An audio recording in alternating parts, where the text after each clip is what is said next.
PF17 est finalement un projet qui essaye de réparer les défauts de RIE3 qui a été refusé par la population. Alors pour l'instant, on va essayer de lui trouver que des avantages, c'est-à-dire qu'il limite les, les outils qui étaient considérés comme abusifs par une grande partie de la population que contenait RIE3, bon, qui n'étaient de toute façon pas utilisés dans le projet cantonal, mais qui figuraient dans le projet fédéral.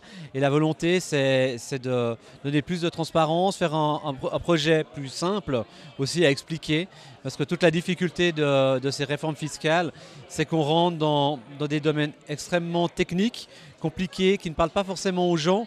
Bon, les patrons d'entreprise ici présents, probablement que eux, ça leur dit quelque chose, ils comprennent les enjeux, ils savent de quoi on parle. Mais c'est vrai que pour la majorité de la population, finalement, ils ne sont que très peu affectés par cette problématique et ils ne voient finalement que les conséquences d'une réforme fiscale, à savoir qu'est-ce qui va se passer pour les collectivités, pour la Confédération, pour le canton, pour les communes?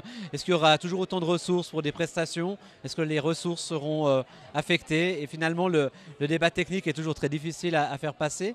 Et puis l'autre objectif, évidemment, c'est réussir à faire comprendre que finalement, une réforme est nécessaire, est indispensable, on s'y est engagé, elle doit être faite.